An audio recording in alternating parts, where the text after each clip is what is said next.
The broadcast is now starting. All attendees are in listen-only mode. Hello everybody and welcome to our today's webinar, How to Run a Show.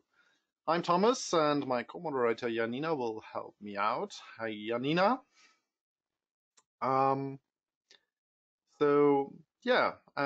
Today it's about how to run a show. The contents so far are first want to speak a little bit about the layer conception, how a layer should be arranged and things like that. Then the queue sections, what makes sense to have there, like a holding view or something. Effective programming is one topic I want to speak about. And multiple sequences. That's mainly the Pandoras Box and timeline stuff. And then the next big topic is controllers and how to control a show, different inputs there, and finally a little bit about backup. Yeah, that's the contents, and let's directly dive in. So let me share my first screen. There we go. You should now be able to see my Pandora's box. So first, when we start Pandora's box, first things to look at is to make things clean and ready for our programming to use. So first thing is, of course, push your assets or your devices into your device tree, and then they pop up. So if you have everything together there, you can try to clean up things, so whatever you need. So actually what I don't need is, for example, audio tracks on my manager, because I'm not playing sound. Maybe you have to play sound. I recommend to do it from the manager there. Then you have to use these. For now I can remove these, so I have more space here and things are a bit more clean. For all the devices I put into my device tree, I go for a right click on the device, toggle devices and show all, and it will show me all connected layers, and I try to figure out which one I need. And I get rid of those I actually don't need, and I remove them completely, because just hide will not take the performance out of my manager application. So I try to remove as much as I can to make it clean and more performant. And then I try to, first, before I go into to think how the show will be arranged, I'll go also for configurations menu and configure some things before I start programming. So this is mainly for, sorry, for tabs I have to go through. This is the resources tab. There I can put some initial values in how or how assets which are moved from the assets into my project tree, what options are on those set directly. So it's always good to look through if everything is set up as you want it. So you can spare a bit of time while dragging things into your project tree there. For example, the playlist initial value. So if you use a playlist, what's the initial value? If you put things into the playlist, what's the font size? We can put in large as possible. For example, which font will I use when I create text inputs, right? So that's this section for. And the sequence is also interesting, how long I expect my sequence to be, what frame rate do I want to use when I create a new one. The one which is already in there will not be affected. This is just an initial value there. So the defaults is something mostly you want to turn these on. This is only special, so makes not much sense to have it as an initial value, I think. But well, it can be set there. Media, how it's used media, there I like to disable the loop because mostly I like to, when I extend containers, I like to have these containers to stop and hold the last frame and not to loop on every of these loop points there. And I can set a pre-roll as initial value, so when I drop a new container here, it will have this pre-roll time already in there. So I set that when I prepared that to 3 seconds, so everything here should have 3 seconds as a pre-roll already. And the next thing we have to look at is the resources. That's really interesting. So if you have shows with large contents, or especially if you use content splitting and you want to be sure to be very dedicated on where to spread which content, then please turn off the auto spread resources after adding to project. That will inherit the if you drag something into your project tree, that will automatically be spread to all your clients and maybe multi-user places. Yeah, so this is a good thing to look at, however you want to have this working. And the last thing is the unit management. And if you have everything connected correctly and the setup on your clients is correct, or that's for sure also to be checked here. So this is there you can see all your connected clients and the incoming EDID of those. Check them, do the routing correctly, and you're ready to go. Last thing, the unit management. You can set the relation to the generic units here, and every screen which is connected to your system and EDID is valid and recognized by the system. You can choose this factor from this drop-down menu, and it will set this factor to you to your project. If you forgot that and you think of changing it while you're in the middle of your programming, please do not change it. This will mess up all your positioning and things. It will always stay correct if you don't change it after the first piece of programming you did. So yeah, that's about configuration, spread, and resources. And when I set up everything as I wanted to, then I'm good to have my first save. And if you hit save the first time, it will pop up with I did already a save, so I use this one instead, but please do not do so. Just press save. The first time it will ask you where to save everything, and I put my show in the projects folder. So this is in between. This should be Chrissy in between, but yeah, I'm using a system which was installed before the change to the Christie folder. It will work anyway with both folders though. So, and I just saved it here. So there I put how to run PB, how to run a show, and I press save, and it will automatically create this folder. And this folder then contains the most important project file, the assets tab, talk to that later, and the local cache. These two folders I will speak through later. These are manually added ones. The assets folder, this I recommend to put everything which you get as contents for your project in there.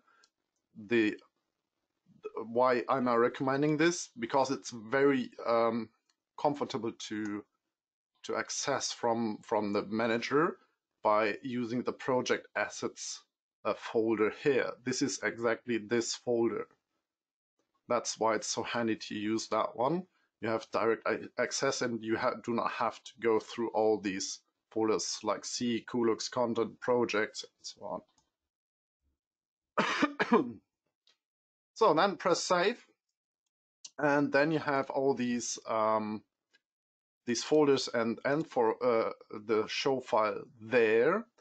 After that point, I recommend to not ever change your main project file to somewhere. So I recommend not to use the save project as at any time. What you can do instead, after setting all this up here, is save a project copy.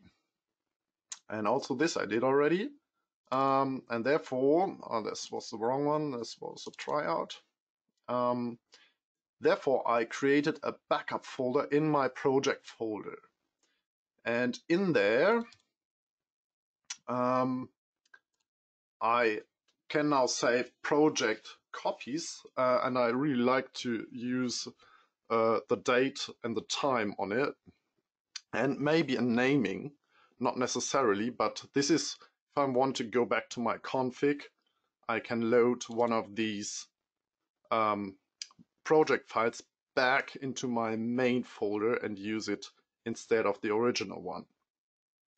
That's how I like to use my backups. So I have always a backup folder where I save copies to, and these copies I can use instead of my main project file, which will ever stay the same. All right, any questions so far? There was an interesting one about pre-roll, but I have answered that one for everyone. Well, thank you, Janina. Then I can keep going on. So the next thing I want to speak about is before you start programming, make your mind about the show. So mostly when you start programming, you should have an idea how the show has to be built. My recommendation is, at least for corporate events, it's mainly always the same flow, let's say that.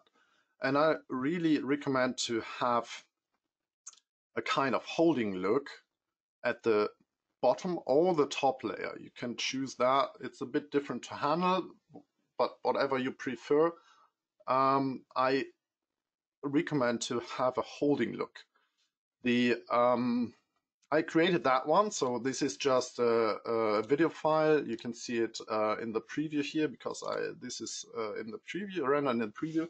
You should also see it at the back there on the client. So this client is actually live in the back there. So this is just a video file.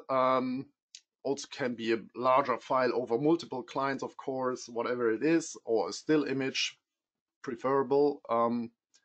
If you have a still image as a holding look or something like that, that's very nice because it uses less performance, of course. So I put that on the first layer. I named the layer, so layer naming is also a very good way to keep your overview over your layers. So I put it there, and I put it to toggle log to time, so untoggled it. So it's on free run, and it has a playback key there, which is play loop. So this loop will always, whatever I do here on the sequence, wherever I jump, it will not stop playing, and it will not do something odd like going black or something like that. So mostly corporate, at least corporate event, they all mostly have sections of different themes or topics, and after these topics they always come back to this kind of look. It may be a bit different from time to time. Maybe it's a change of color, or maybe the content changes a bit. Can be a bit different, but mostly it's all the same. So it's great to have in between. Let's say this is one of these sections. Have some gap in between so that you're always able to jump in between those sections without interfering the background.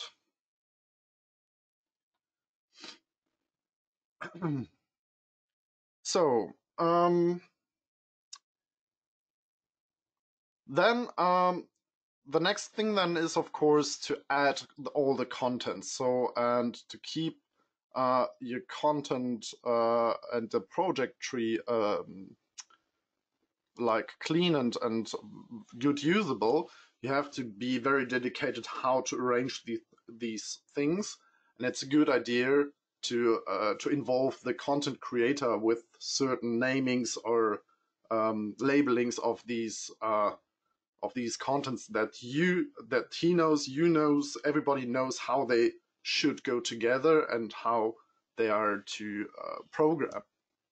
That's very helpful, and keep it clean here. At least you can, whatever you add here, so let's add just another video like the waterfall. This has some kind of name. It's not very useful, that one. So let's name it a better one, like 0 to a full screen video or something like that. This will only affect, by renaming this, will only affect your Pandoras box view. The asset itself, as you can see here, will always stay the same. So where is it? Oh, that's just a folder, not the file itself. But it will not change the file name on the disk, but only the labeling in Pandoras box. Also, if you add it now to the timeline, there will be that label instead of that one. All right.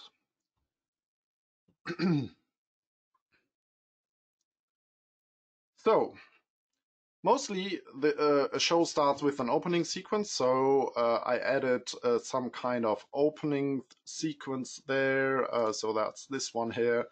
I just added it there. It has a fade in, fade out, gets full screen. Let's jump to there. Let's look how it is. So if I press play, it will fade in.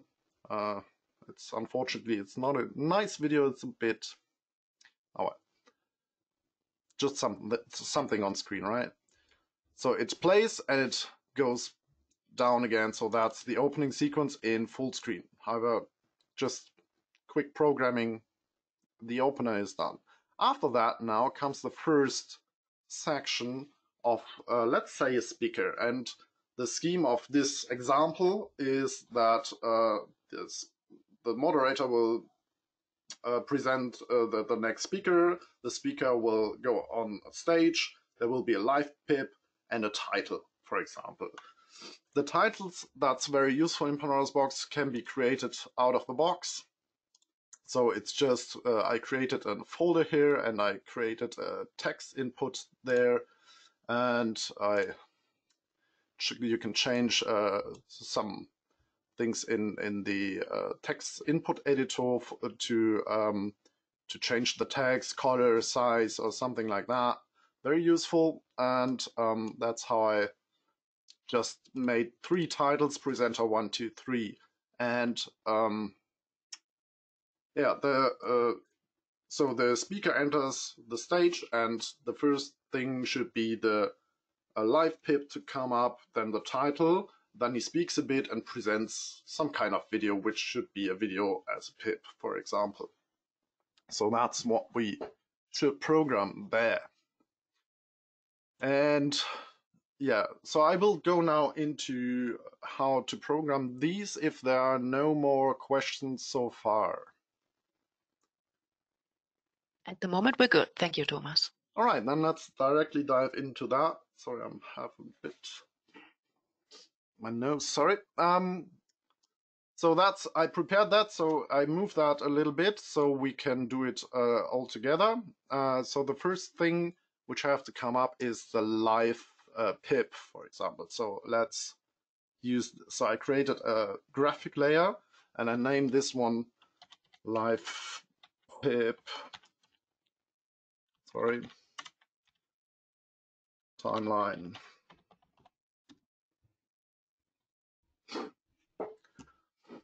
So as this device actually has no live live source, I just use a test pattern instead. I hope you can abstract this. I think so, you can. So, and I put that up here, and now I have to hit the screen layout. So the designer wants to have the screen or whatever you have there with a layout, and you have to fit that layout somehow. So just try to get it there. So something like that. Of course, I have to keep the ratio. So let's save these keys and then go for the scale and set it to the same, like 0.86. Do the same for that one. 0.86. So, and now the aspect is back correctly again. So maybe we can shift it a bit up to make it look nice. So this should be the final position for our live pip. And what I do now is let's do the title again. So let's put everything together before we do more programming. Let's put all this together. Next thing is the title. This is presenter 1, and this should go there, for example. Maybe it's a bit too large, isn't it? Let's make it a bit smaller. Go there, go there. And finally there is, that's the title. And this is then video. No, this is not video. This should be video because this is a video layer. This is just a graphic layer, right?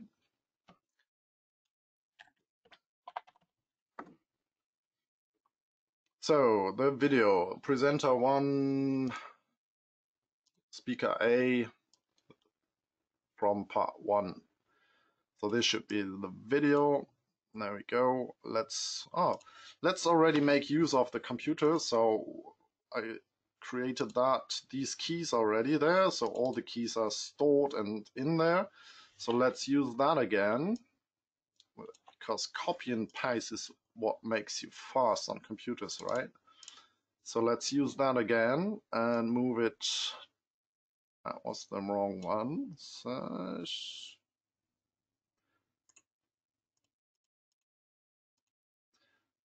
Want to have this one there. So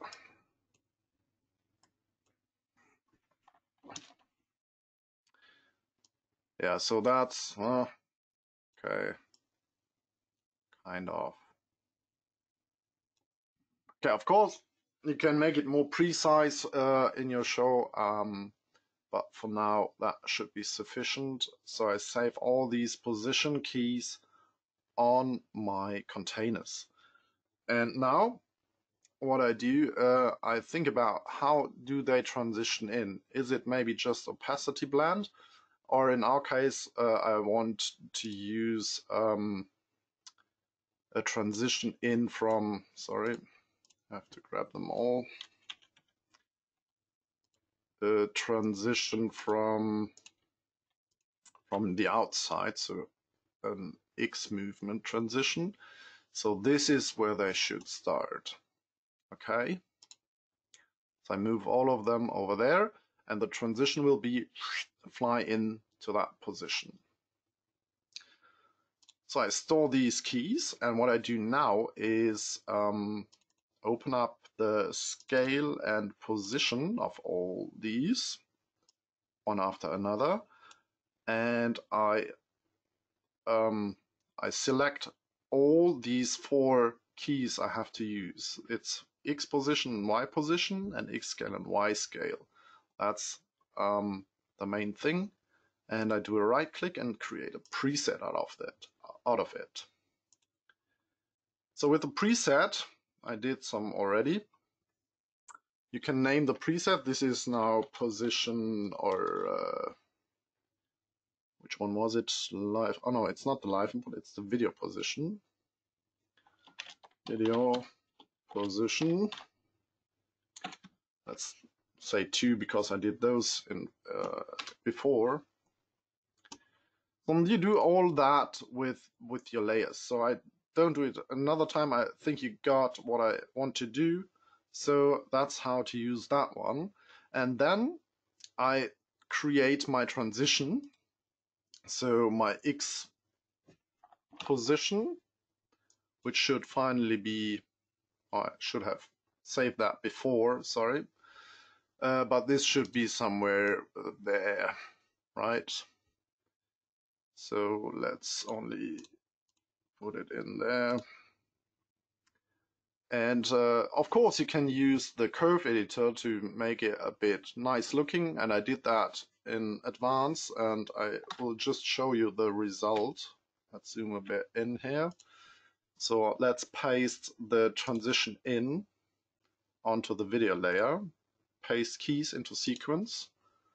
So these are my transition in keys, and that's how it looks, right? So it just flies in with a bit shake, and I can use this of my presets. So you do all that with your 3 layers and you arrange them a bit nice. Let's have a look what I create in advanced. To spare a bit of time here. So get these back. Sorry, I missed the line. And yeah, that's actually what I create. Let's zoom a bit in so that you can see. So that's the position I did in advance, and that's a transition, and I give it a little bit of gap so that these containers can fly in a bit. Oh, what's that? That seems the position not correct. Oh, there's some. No. Sorry. So that's how it looks now. So after the opener, we played the opener back here. So out of the opener, we came back to the holding loop, and I like to keep a little gap there. If I do not have to advance very quickly, I can have gaps here. So, and I wait on that to the next cue, to the next call. If the call is speakers on stage, then I put in the live pip and the title, and the next cue will then be play the video. The video plays when it comes up, and it automatically stops playing and fades out when it's played out. And the last key is get rid of these titles and live pips. So this is as long as everything is timed on this or is on the schedule, you can put it together on the sequence, right? So not if someone wants to call a live pip just instead. Are there any questions so far? No, that was all perfectly clear. Thank you. Yeah, another recommendation, I really like to put cues on straight timings. So I can just handle it better. Just I don't like to put cues on that. That's just a behavior of me, maybe, but yeah, I can figure out better that way. So after doing that, let me check my list.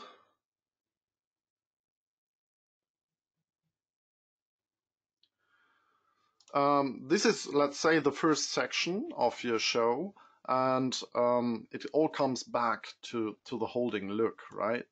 So, and what makes us fast now is working with computers is to have this, or is already a finished part of the whole show. Just copy all of this, and we copy together with the cues. So I hold down the Alt button and I drag a selection box around my containers I want to copy, and I make sure I also hit the limits of these cues. So and then I press Control C, go to another straight timing, which is maybe 1 minute, and I paste it again, and my second part is nearly done. So the only thing I have to change now is to be very, and this is a very quick thing, I just have to change everything to speaker B. So that's the title, speaker B. I don't have to change the live input because it's the same. And I have to change the video for speaker 2. Oh no, this is the video, sorry. This should be the video. Can make out my own things here. And this is the text presenter, the title presenter 2, right? And now I'm done. There comes up presenter 2, and he is speaking about little sea lion animal things or whatever, right? Cups. Cups, something. Thanks, Anita. Yeah. So it may happen that your sections are a bit more complicated or something, but in fact, with the copy and paste function, if all, mostly the rule is the same. It differs a bit, so there's a piece more or a piece less of content to play, but with that method, you can be very quick in doing things.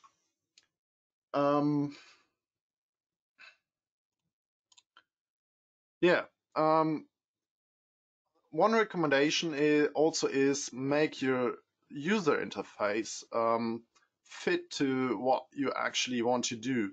So if you did all the programming, maybe you need more space here or whatever, you configure your graphical user interface, you can store that as a view, right? So I can create a view, webinar view 1. Not really creative today, sorry. And the second part, so now this is the programming part, and now you come through the change of content part, and then maybe it's better to have this look, so you can create another view, content replacing or something like that, and make everything fit your needs, right? And then now you can see your contents, and you can better drag and change those. Now this, I have to go there. So now I can drag and change my my things better, right? So it's just convenient to have these directly accessible there. So views can be a very helpful things to fasten up your programming speed. Yeah. And when you do these copy things and or incorporate events or different events, also things keep changing mostly. So you have to drag things around, and maybe you so the worst thing can happen is if lengths are changing, right? So try to avoid changing lengths of video clips, because if you puzzle containers together. So this container ends, and after that, another thing will happen here, like that, for example. If this length changes, it's you have to change everything what comes behind that. So try to avoid that. Leave gaps in between that you don't have to do all your timeline again.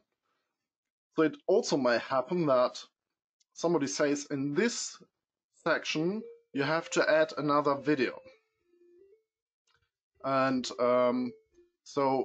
and you don't want to shift everything up and down.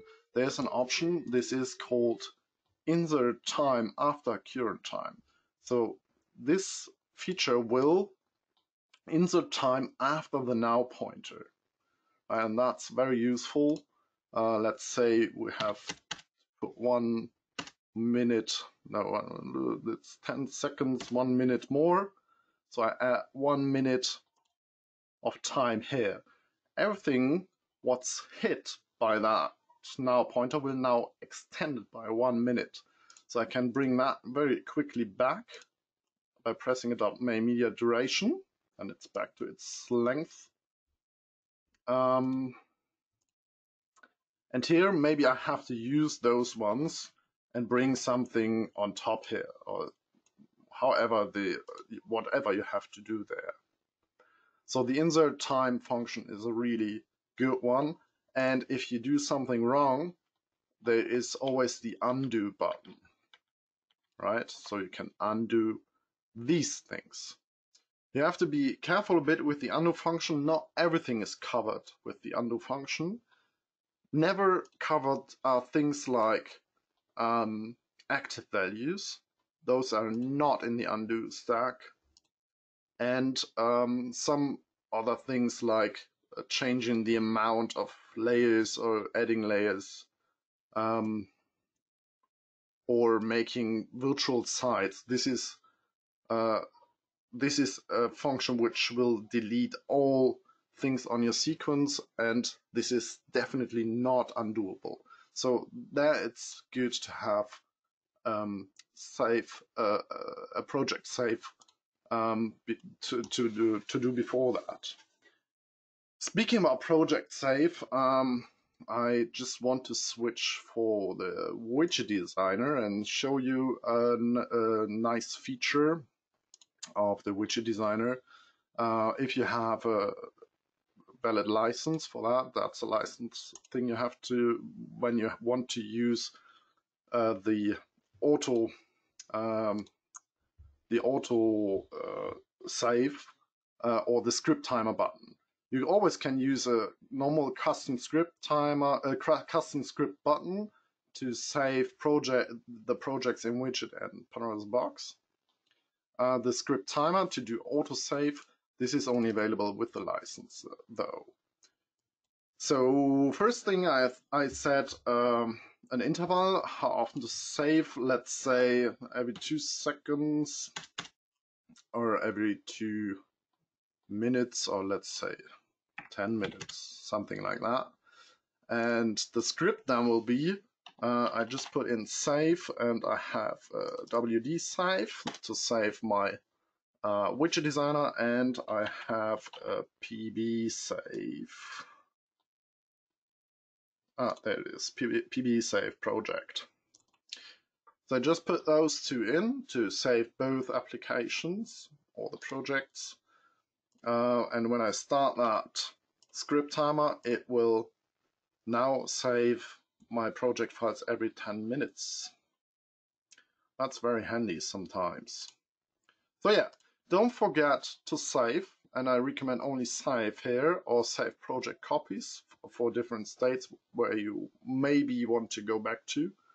And that's about save. Any questions so far? Nope, we're good. I answered everything. Oh, you're so good. Thank you.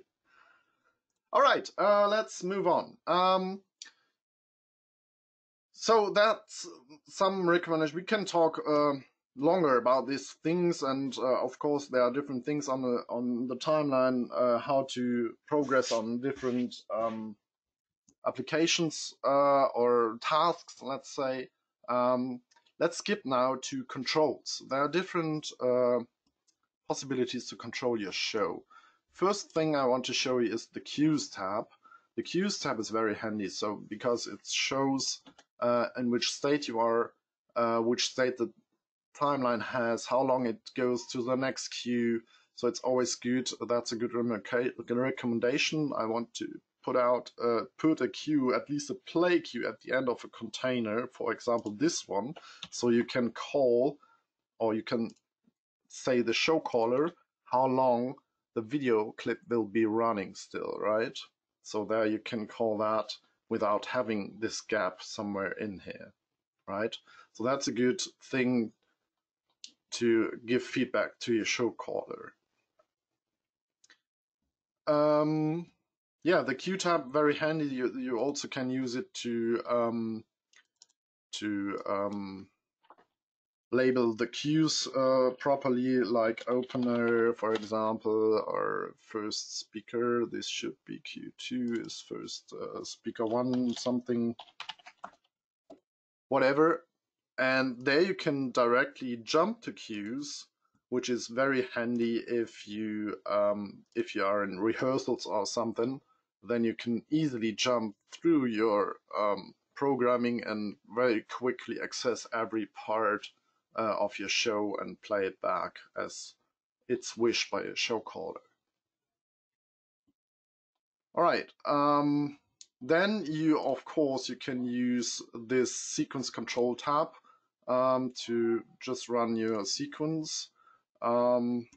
It's working, but I want to recommand different things. Oh, I forgot something I want to mention. It's not on my list. Why is it not? So what we recommend is not to use the preview while you're in a show. You can use it for different things though.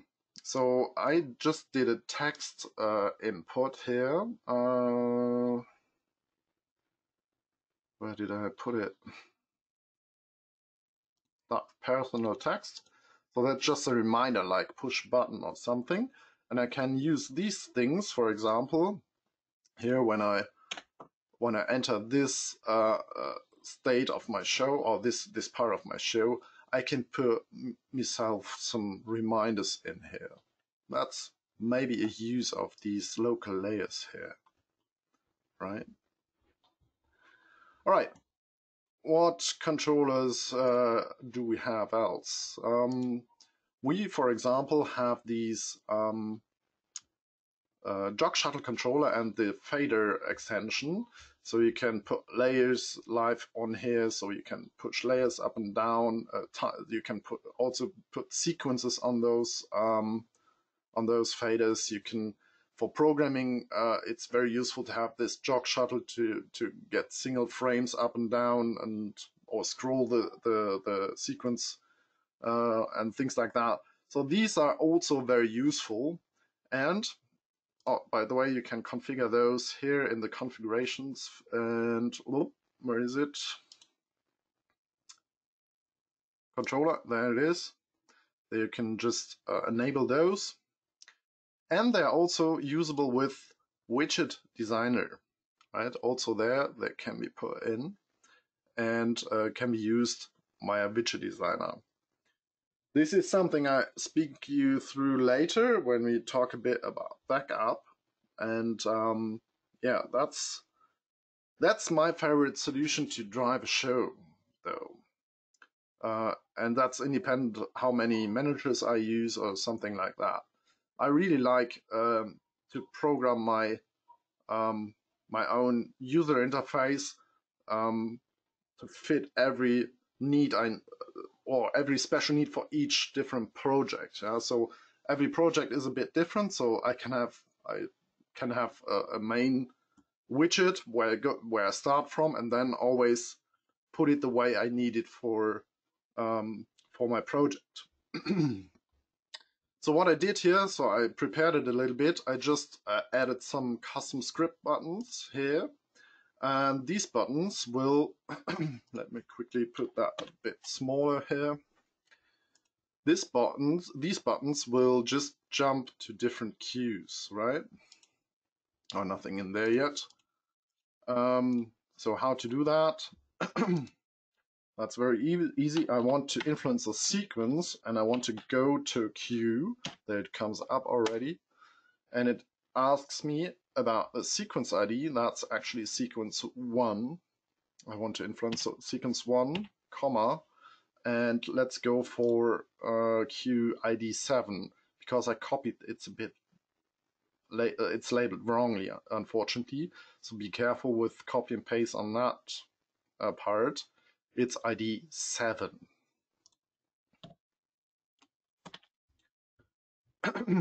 So let's put it ID 7, and of course I forgot to label it nicely, queue 7 second speaker.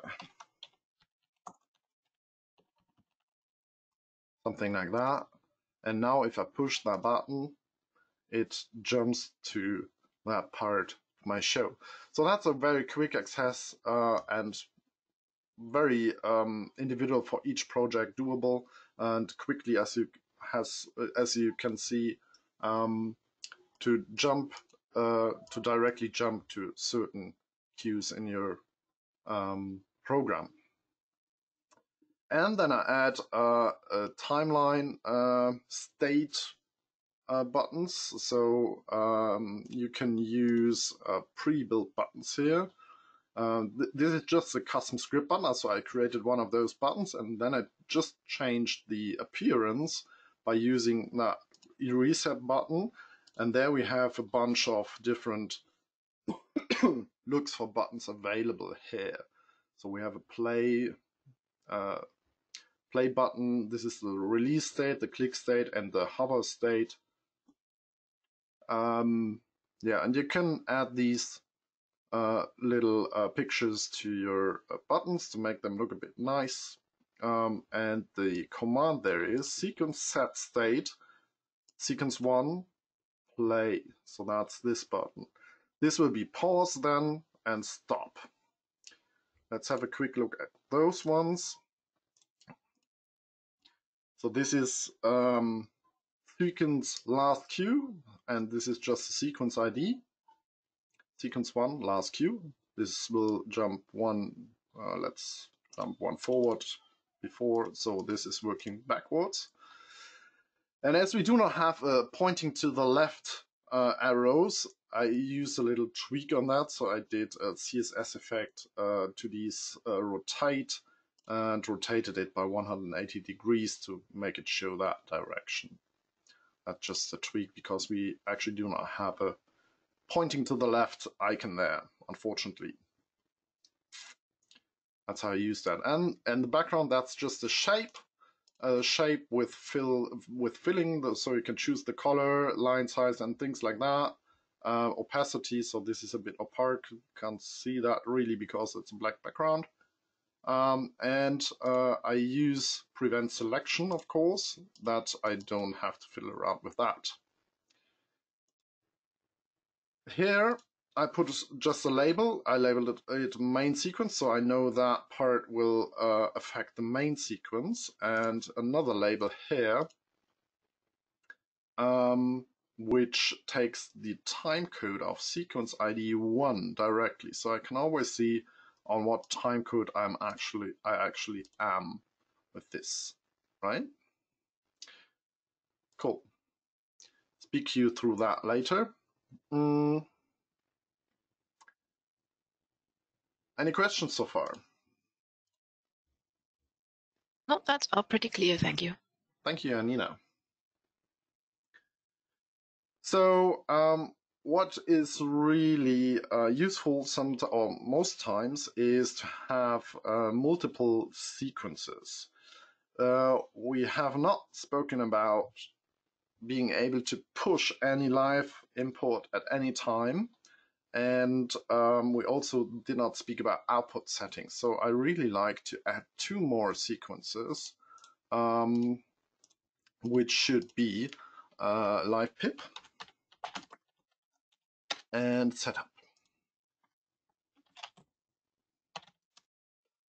Let's go for the setup sequence first. On the setup sequence, I really like to do whatever I have to do with camera and output settings. So if I have to use different offsets on the camera, if I have to use meshes or keystoning here, let's do some keys where it doesn't matter. So maybe I do it on the second output that you can still see something on the back there. So let's say the second output is affected with some keystoning and the camera too. But all these values, I really like to store them not on the main sequence, because when I do it on the main sequence, I have to drag the output and camera containers along all my shows, so that I have to extend them somewhere. I always have to care, did I lose them or not? What if I have to change something there? So I like the idea to put them on a separate sequence, and this also gives me the possibility to have different states. For example, first state is no soft edge. This the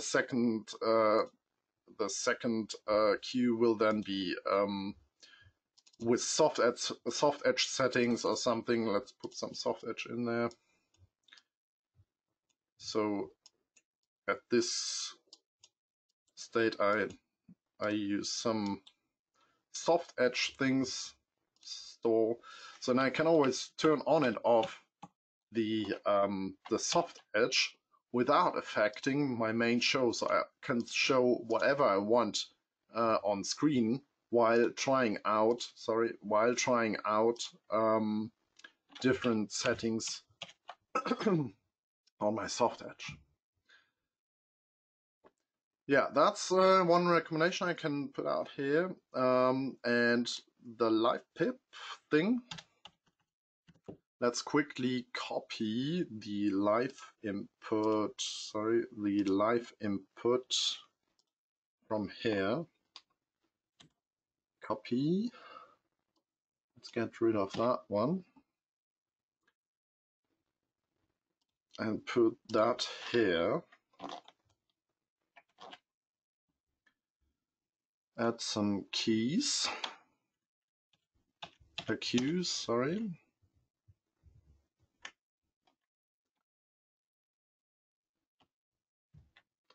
Let's make it a bit more useful. A pause there, that also should be a pause. And at the end, maybe a jump, maybe not.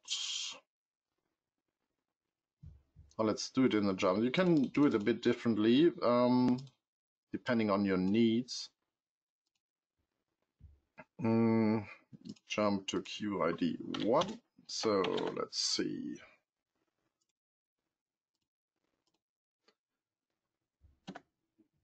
Whoop. In and out.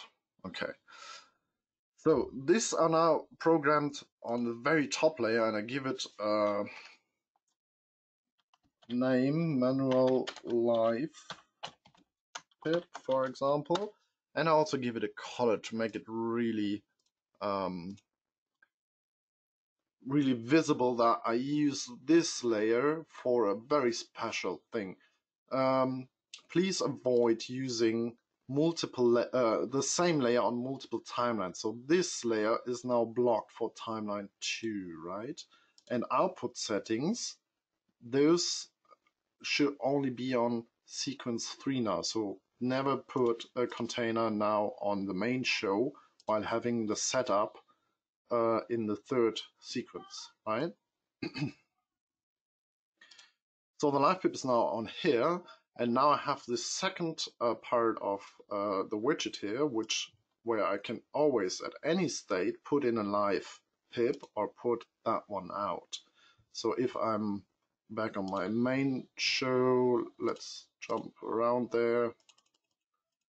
So I'm on any state where I have nothing on screen, and the next queue will not bring up what I want to have there.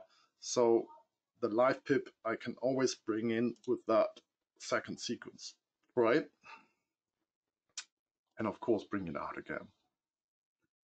So that's another thing for using this sequence. All right. Any questions so far? Before we go on our No, we're good. last topic. Okay. Last topic is back up a bit.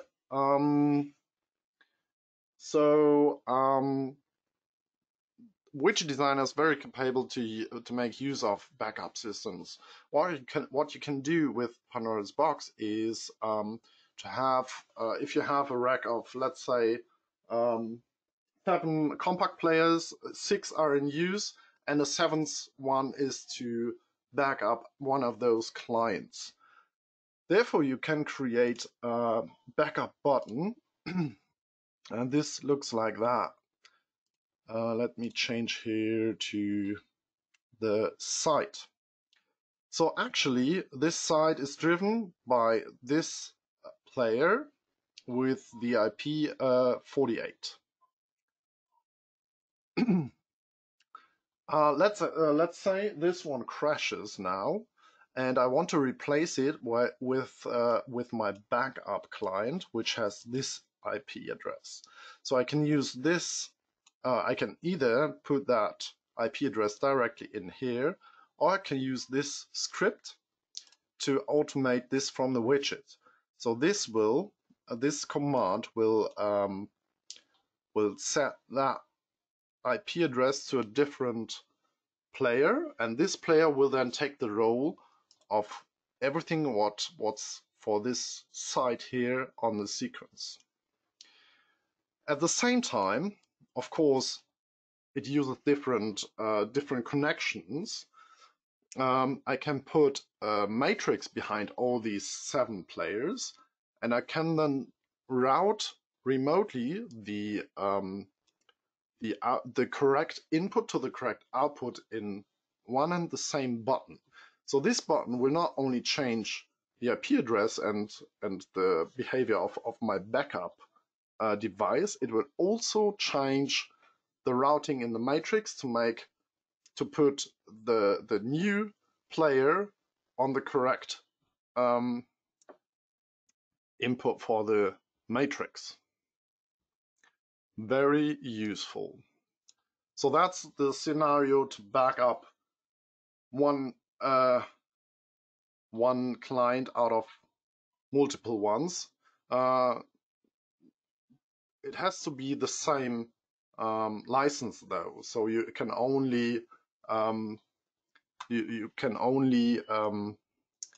change with the same type of license here, right?